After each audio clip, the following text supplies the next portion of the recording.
Hello friends, आप सभी का बहुत बहुत स्वागत है। ये चैप्टर नंबर 7 है एनसीईआरटी क्लास 6 का चैप्टर नंबर 7। तो 6 चैप्टर हम लोग कंप्लीट कर चुके हैं। 7वां चैप्टर है। इसमें एक तो बौद्ध धर्म से और जैन धर्म के बारे में बहुत इंपॉर्टेंट जो जानकारी होगी वो सब हम लोग पढ़ेंगे इसमें, जो एग्ज़ाम्स के लिए काफ़ी ज़्यादा इंपॉर्टेंट हैं, क्योंकि आप जानते हैं कि बौद्ध धर्म और बौद्ध धर्म से ज़्यादातर क्वेश्चन पूछे जाते हैं कि कोई भी एग्ज़ाम हो। तो ये चैप्टर थोड़ा आप ध्यान से देखिएगा। ओके, तो स्टार्ट करते हैं। जो चीज़ें इंपॉर्टेंट हैं सिर्फ हम उन्हीं को पढ़ेंगे।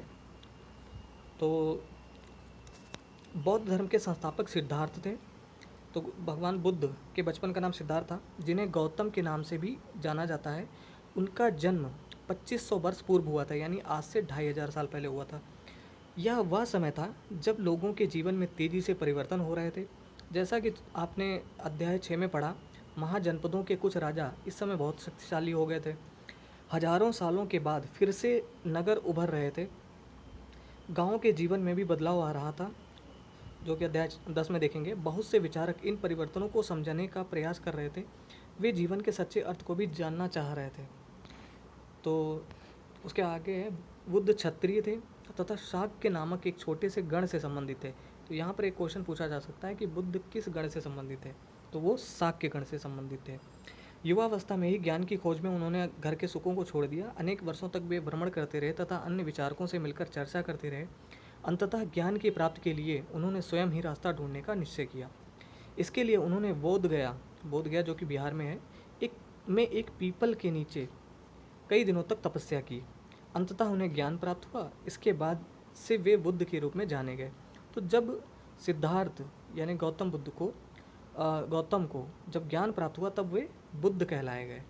ज्ञान प्राप्ति के बाद यहाँ से वे वाराणसी के निकट स्थित सारनाथ गए, जहाँ उन्होंने पहली बार उपदेश दिया। तो पहला उपदेश कहाँ दिया था? सारनाथ में। 5 परिव्राजकों को दिया था। कुशीनारा में मृत्यु से पहले का शेष जीवन उन्होंने पैदल ही एक स्थान से दूसरे स्थान की यात्रा करने और लोगों को शिक्षा देने में व्यतीत किया। तो बुद्ध की मृत्यु कहाँ हुई थी? कुशीनारा में। ये आप याद रखिएगा। इसके बाद है, बुद्ध ने शिक्षा दी कि यह जीवन कष्टों और दुखों से भरा हुआ है। ऐसा हमारी इच्छा और लालसाओं, यानी जो हमारी पूरी नहीं हो सकती कभी, के कारण होता है। यानी बुद्ध ने बताया तृष्णा ही हमारी दुख का कारण है। यानी जो हमारी इच्छाएं, हमारी लालसाएं जो कभी पूर्ण नहीं हो सकती, वही हमारे दुख का कारण है। कभी कभी हम जो चाहते हैं वह प्राप्त कर लेने के बाद भी संतुष्ट नहीं होते हैं एवं और अधिक अथवा अन्य वस्तुओं को पाने की इच्छा करने लगते हैं। बुद्ध ने इस लिप्सा को तृष्णा कहा है। बुद्ध ने शिक्षा दी कि आत्म संयम अपनाकर हम ऐसी लालसा से मुक्ति पा सकते हैं। और यहाँ पे सारनाथ स्तूप के बारे में कुछ दिया गया है कि इस इमारत को स्तूप के नाम से जाना जाता है। यहीं पर बुद्ध ने अपना सर्वप्रथम उपदेश दिया। इस घटना को की स्मृति में यहाँ स्तूप का निर्माण किया गया। अध्याय 12 में आप इन स्तूपों के बारे में और अधिक पढ़ेंगे। ओके, तो आगे बढ़ते हैं। बुद्ध उन्होंने लोगों को दयालु होने तथा मनुष्यों के साथ जानवरों के जीवन का भी आदर करने की शिक्षा दी। तो केवल मनुष्यों के लिए ही नहीं, उन्होंने सभी जीवों पर दया करने की शिक्षा दी थी। वे मानते थे कि हमारे कर्मों के परिणाम, चाहे वे अच्छे हों या बुरे, हमारे वर्तमान जीवन के साथ साथ बाद के जीवन को भी प्रभावित करते हैं। तो ये यूपीएससी के लिए बहुत इंपॉर्टेंट यहाँ पर फैक्ट दिया गया है कि बुद्ध के अनुसार कि जो भी हम कर्म करते हैं उनका प्रभाव हमारे जो वर्तमान जीवन है उसमें तो पड़ता ही है, और मृत्यु के बाद भी, हमारे जीवन के बाद भी हमें प्रभावित करता है। बुद्ध ने अपनी शिक्षा सामान्य लोगों की प्राकृत भाषा में दी। ये भी बहुत इंपॉर्टेंट है यहाँ पर कि बुद्ध ने किस भाषा में शिक्षा दी? प्राकृत भाषा में दी, जो आम लोग बोलते थे उस समय। इससे सामान्य लोग भी उनके संदेश को समझ सके। इसके बाद है, वेदों की रचना के लिए किस प्रकार भाषा का प्रयोग हुआ? ये तो यहाँ पे क्वेश्चन एक दिया गया, जो कि वेदों के लिए संस्कृत भाषा का प्रयोग हुआ था, जो कि हम लोग पिछले अध्याय में पढ़ चुके हैं। ओके, बुद्ध ने कहा कि लोग किसी शिक्षा को केवल इसलिए नहीं स्वीकार करें कि यह उनका उपदेश है, बल्कि वे उसे अपने विवेक से मापें। आओ देखो उन्होंने ऐसा किस प्रकार किया। तो देखते हैं, यहाँ पे किस्सा गौतमी की कहानी है। आप चाहें तो इसको वीडियो पॉज करके देख सकते हैं, हालांकि ये एग्ज़ाम के लिए इम्पॉर्टेंट नहीं है। इसमें बस बुद्ध ने ये बताया कि एक स्त्री जिसका बेटा मर गया था, तो उसने बुद्ध से कहा कि मेरे बेटे को जीवित कर दो। तो बुद्ध ने कहा ठीक है, हम जीवित कर देंगे, लेकिन आपको एक मुट्ठी सरसों उस घर से लेकर आना होगा जिसमें कभी किसी की मृत्यु ना हुई हो। तो फिर उसको, उस स्त्री को ऐसा कोई घर नहीं मिला जिसमें कोई मरा ना हो कभी। तो उससे उसको संदेश दिया कि हर मृत्यु शाश्वत है। ओके, तो बस ये संदेश देना चाह रहे थे भगवान बुद्ध की मृत्यु शाश्वत है, हर कोई जन्म हुआ है तो उसकी मृत्यु निश्चित है कभी ना कभी। ओके, बस और कुछ नहीं है इस कहानी में। हाँ, उपनिषद, उपनिषद के बारे में थोड़ा जान लेते हैं। जिस समय बुद्ध उपदेश दे रहे थे उसी समय या उससे भी थोड़ा पहले दूसरे अन्य चिंतक भी कठिन प्रश्नों का उत्तर ढूंढने का प्रयास कर रहे थे। कठिन प्रश्नों अर्थात जीवन से संबंधित कठिन प्रश्नों को। उनमें से कुछ मृत्यु के बाद के जीवन के बारे में भी जानना चाहते थे, जबकि अन्य यज्ञों की उपयोगिता के बारे में जानने को उत्सुक थे। इनमें से अधिकांश चिंतकों का यह मानना था कि विश्व में कुछ तो ऐसा है जो कि स्थायी है और जो मृत्यु के बाद भी बचा रहता था। उन्होंने इसका वर्णन आत्मा तथा ब्रह्म अथवा सार्वभौम आत्मा के रूप में किया है। वे मानते थे कि अंततः आत्मा तथा ब्रह्म एक ही हैं। वे मतलब जो कुछ अलग अन्य लोग भी थे, दूसरे चिंतक जो थे। ऐसे कई विचारों का संकलन उपनिषदों में हुआ है। उपनिषद उत्तर वैदिक ग्रंथों का हिस्सा थे। तो हमने पिछले अध्याय में ये पढ़ा था कि वैदिक ग्रंथ जो थे वो लगभग ऋग्वेद 3500 साल पहले लिखा गया था, और उसके बाद जो भी ग्रंथ लिखे गए उनको उत्तर वैदिक ग्रंथ कहा गया। उपनिषद का शाब्दिक अर्थ है गुरु के समीप बैठना। तो ये एग्ज़ाम में ये ज़रूर पूछा, कई बार पूछा गया, बहुत सारे एग्जाम्स में पूछा गया है, मैंने खुद देखा है कि उपनिषद का शाब्दिक अर्थ क्या होता है। यहीं से क्वेश्चन उठा के डायरेक्टली एनसीईआरटी से ही पूछ दिया गया है कि उपनिषद का शाब्दिक अर्थ क्या है। तो इसका अर्थ होता है गुरु के समीप बैठना, ये होता है उपनिषद का अर्थ। इन ग्रंथों में अध्यापकों और विद्यार्थियों के बीच बातचीत का संकलन किया गया है। प्रायः ये विचार सामान्य वार्तालाप के रूप में प्रस्तुत किए गए हैं। इसके बाद है बुद्धिमान भिखारी। इसमें तो एक बस ये एग्ज़ाम के लिए कुछ इम्पोर्टेंट नहीं है, आगे बढ़ते हैं। इन चर्चाओं में भाग लेने वाले अधिकांशतः पुरुष, ब्राह्मण तथा राजा होते थे। कभी कभी गार्गी जैसी स्त्री विचारकों का भी उल्लेख मिलता है। किसमें? उपनिषदों में। तो गार्गी, आप ये नाम याद रखें, एक विदुषी का नाम है। विद्वता के लिए प्रसिद्ध गार्गी राज दरबारों में होने वाले वाद विवाद में भाग लिया करती थीं। निर्धन व्यक्ति इस तरह के वाद विवाद में बहुत कम ही हिस्सा लेते थे। इस तरह का एक प्रसिद्ध अपवाद सत्यकाम जावाल का है। सत्यकाम जावाल का नाम उसकी दासी माँ के नाम पर पड़ा। सत्यकाम के मन में सत्य जानने की तीव्र जिज्ञासा उत्पन्न हुई। गौतम नामक एक ब्राह्मण ने उन्हें अपने विद्यार्थी के रूप में स्वीकार किया तथा वह अपने समय के सर्वाधिक प्रसिद्ध विचारकों में एक बन गए। तो ये दूसरे गौतम की बात की जा रही है। उपनिषदों के कई विचारों का विकास बाद में प्रसिद्ध विचारक शंकराचार्य के द्वारा किया गया, उन जिनके बारे में आप कक्षा 7 में पढ़ेंगे। ठीक है। व्याकरणविद पाणिनि, ये इंपॉर्टेंट है। ये चूँकि मैंने बहुत सारे कई बार पढ़ी है एनसीईआरटी, तो मुझे पता है कि क्या चीज़ इम्पॉर्टेंट है क्या नहीं है। तो इस युग में कुछ अन्य विद्वान भी खोज रहे थे। उन्हीं प्रसिद्ध विद्वानों में एक पाणिनि ने संस्कृत भाषा के व्याकरण की रचना की। तो किस भाषा के? संस्कृत भाषा के व्याकरण की रचना किसने की थी? महर्षि मतलब व्याकरणविद पाणिनि नहीं कह सकते हैं। उन्होंने स्वरों तथा व्यंजनों को एक विशेष क्रम में रखकर उनके आधार पर सूत्रों की रचना की।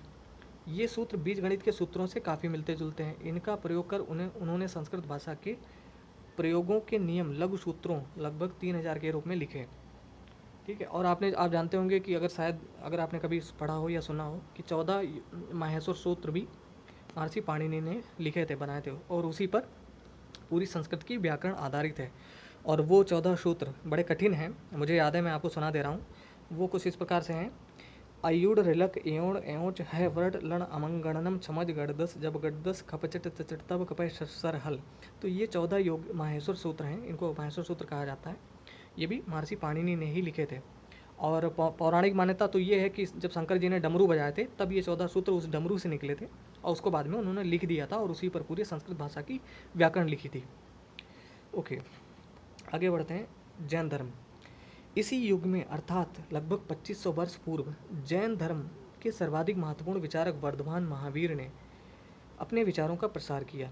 आप लोग हमें ये बताएं कमेंट में, अगर किसी को पता है कि महावीर कौन से तीर्थंकर थे जैन धर्म के। और पहले तीर्थंकर कौन थे? ओके, आगे बढ़ते हैं। वह वज्र संघ के लिच्छवी कुल के एक क्षत्रिय राजकुमार थे। तो वर्धमान महावीर किससे संबंधित है, किस संघ से? वज्र संघ से, लिच्छवी कुल के। तो ये कुल याद रखिए, और संघ वज्र संघ लिच्छवी कुल के एक क्षत्रिय राजकुमार थे। इस संघ के विषय में आपने अध्याय 6 में पढ़ा है। 30 वर्ष की आयु में उन्होंने घर छोड़ दिया और जंगल में रहने लगे। 12 वर्ष तक उन्होंने कठिन व एकाकी जीवन व्यतीत किया। इसके बाद उन्हें ज्ञान प्राप्त हुआ। उनकी शिक्षा सरल थी। सत्य जानने की इच्छा रखने वाले प्रत्येक स्त्री व पुरुष को अपना घर छोड़ देना चाहिए। ये ऐसा महावीर जी का मानना था कि जो सत्य जानने की इच्छा रखता है उसको अपना गृह त्याग कर देना चाहिए। उन्हें अहिंसा के नियमों का कड़ाई से पालन करना चाहिए, अर्थात किसी भी जीव को न तो कष्ट देना चाहिए और न ही उसकी हत्या करनी चाहिए। ये भी वर्धमान महावीर का मानना था। महावीर का कहना था, सभी जीव जीना चाहते हैं, सभी के लिए जीवन प्रिय है। महावीर ने अपनी शिक्षा प्राकृत में दी। तो महावीर ने भी अपनी शिक्षा किस भाषा में दी? प्राकृत भाषा में, जो कि आम लोगों की भाषा थी उस समय। यही कारण है कि साधारण जन भी उनके तथा उनके अनुयायियों की शिक्षाओं को समझ सके। देश के अलग अलग हिस्सों में प्राकृत के अलग अलग रूप प्रचलित थे। प्रचलन क्षेत्र के आधार पर ही उनके अलग अलग नाम थे। जैसे मगध में बोली जाने वाली प्राकृत मागधी कहलाती थी। तो जो मगध में प्राकृत भाषा बोली जाती थी उसे क्या कहते थे? मागधी। ये भी एक भाषा का नाम है। जैन धर्म से जाने गए महावीर के अनुयायियों को भोजन के लिए भिक्षा मांगकर सदा जीवन बिताना होता था। उन्हें पूरी तरह से ईमानदार होना पड़ता था। चोरी न करने की उन्हें सख्त हिदायत थी। उन्हें ब्रह्मचर्य का पालन करना होता था। पुरुषों को वस्त्रों सहित सब कुछ त्याग देना पड़ता था। मतलब वस्त्र भी त्याग देने पड़ते थे पुरुषों को, और वे मानते थे कि दिशाएं ही उनके वस्त्र हैं। सब कुछ त्याग देते थे। अच्छा, अब यहाँ पे कुछ इंपॉर्टेंट चीज़ है। एनसीईआरटी की एक बहुत बड़ी विशेषता है कि जो भी शब्द हैं उनके अर्थ आपको यहाँ पर अच्छी तरीके से बता दिए जाते हैं। जैसे यहाँ पे लिखा है, जैन शब्द का अर्थ क्या होता है?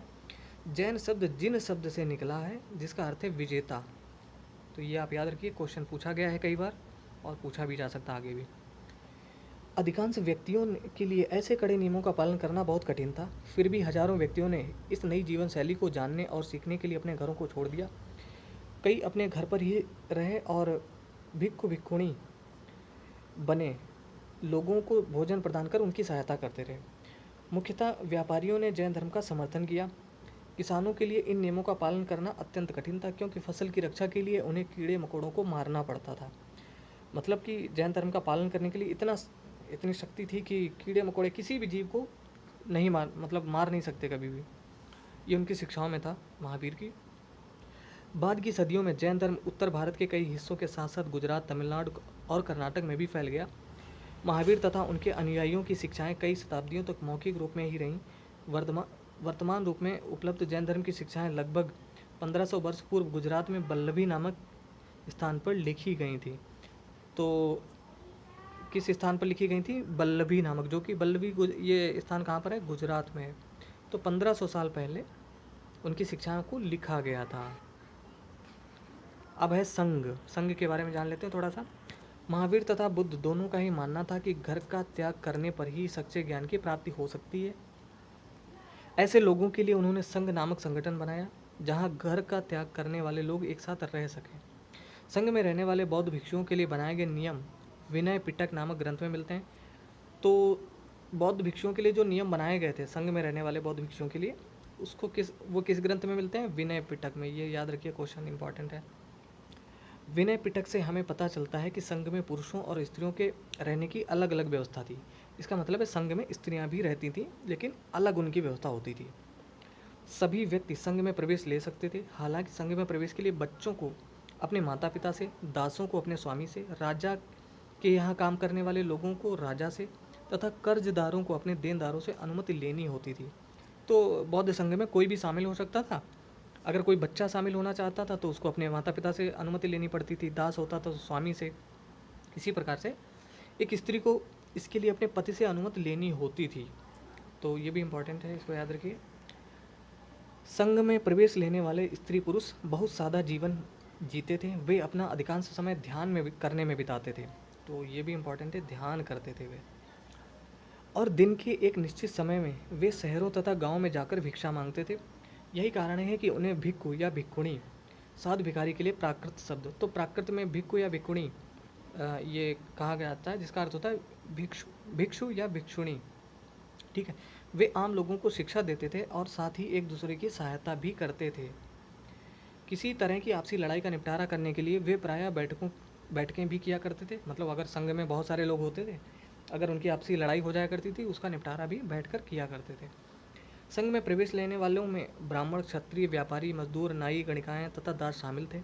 इनमें से कई लोगों ने बुद्ध की शिक्षाओं के विषय में लिखा तथा कुछ लोगों ने संघ में अपने जीवन के विषय में सुंदर कविताओं की रचना की। ठीक है, यहाँ पर ये क्या है चीज़ें, पहाड़ी में काटकर बनाई गई एक गुफा। यह कारले कहाँ है? वर्तमान महाराष्ट्र में। तो कारले गुफा कहाँ है? महाराष्ट्र में। ये बहुत इंपॉर्टेंट क्वेश्चन है। भिक्खु भिक्खुणी इन शरण स्थलों में रहकर ध्यान किया करते थे। ओके, तो देखिए यहाँ से भी क्वेश्चन एक बन सकता है कि कारले गुफा है कहाँ? महाराष्ट्र में।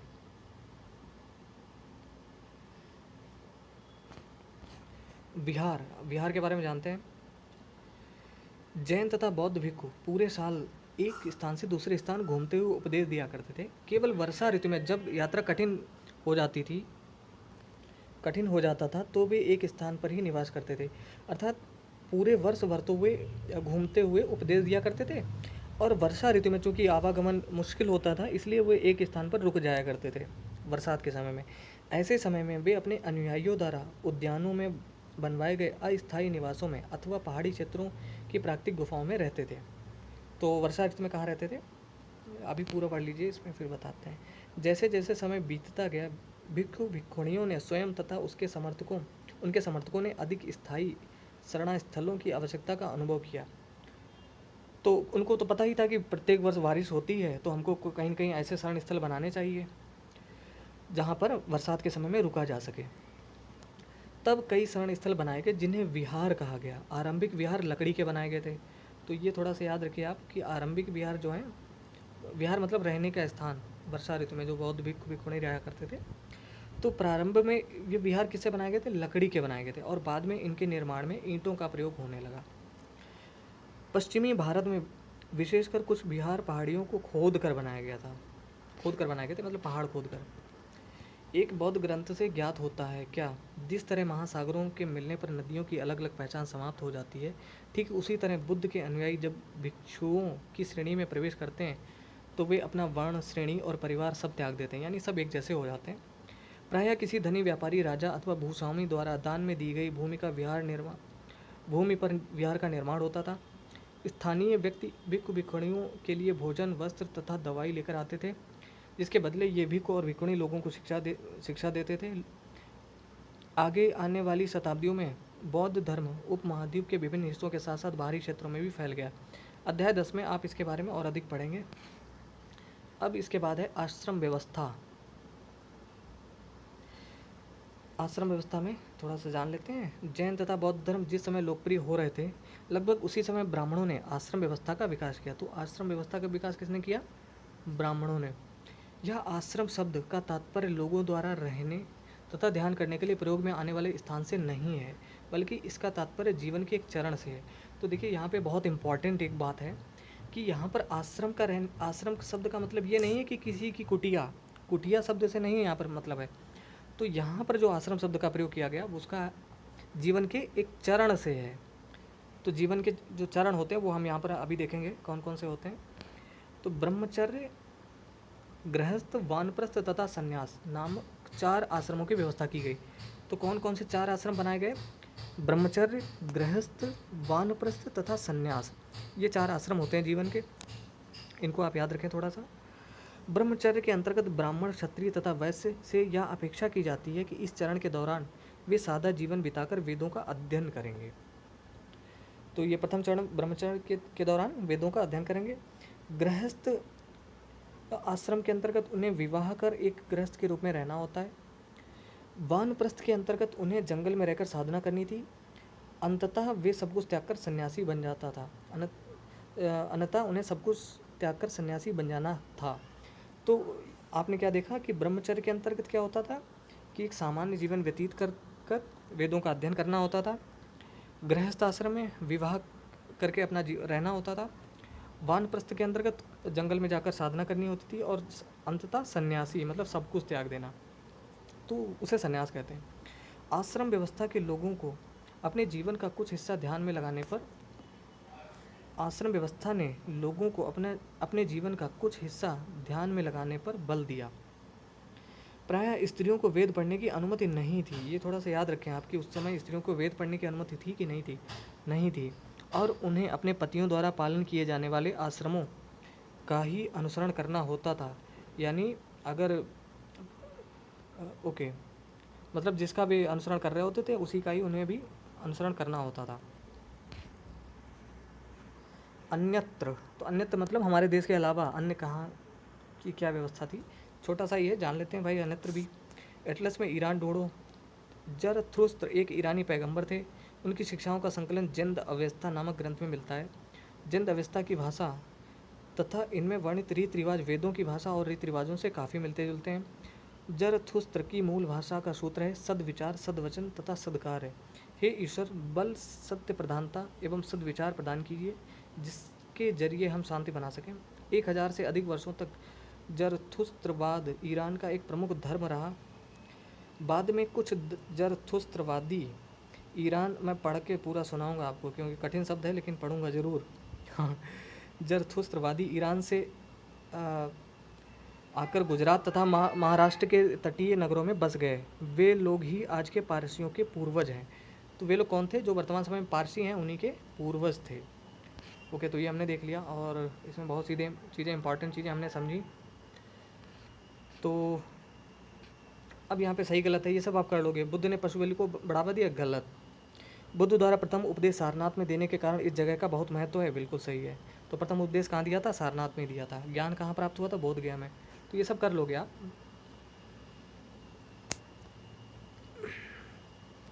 बुद्ध ने शिक्षा दी कि हमारे जीवन पर, कि कर्म का हमारे जीवन पर कोई प्रभाव नहीं पड़ता, गलत। क्योंकि कर्म का प्रभाव पड़ता है, ये बुद्ध ने कहा था। बुद्ध ने बोध गया में ज्ञान प्राप्त किया, सही। उपनिषदों के विचारकों का मानना था कि आत्मा और ब्रह्म वास्तव में एक ही है, हाँ सही है। उपनिषदों के विचारक किन प्रश्नों का उत्तर ढूंढना चाहते थे? ये हम लोग जीवन के प्रश्नों के उत्तर ढूंढना चाहते थे। महावीर की प्रमुख शिक्षाएं क्या थीं? किसी को कष्ट नहीं पहुंचाना, सब कुछ त्याग देना, गृह त्यागने से ही ज्ञान की प्राप्ति, सत्य का ज्ञान प्राप्त हो सकता है, ये सब उनकी शिक्षाएं थी। ये सब हमने जाना। तिथियाँ, उपनिषदों के विचारक जैन, महावीर तथा बुद्ध लगभग 2500 वर्ष पूर्व हुए। जैन ग्रंथों का लेखन किया गया 1500 वर्ष पूर्व, आज से। तो दोस्तों, जो कुछ भी इंपॉर्टेंट था वो हम लोगों ने इस चैप्टर में पढ़ा। उम्मीद है कि आपको ये चैप्टर अच्छा लगा होगा, इसमें कुछ न कुछ इंपॉर्टेंट जानकारी आपको मिली होगी। अगर अच्छा लगा हो तो भी आप इस वीडियो को शेयर करें और इसको लाइक प्लीज़ ज़रूर कर दें। अगर चैनल पर नया आए हैं तो प्लीज़ आप इसको सब्सक्राइब कर लें।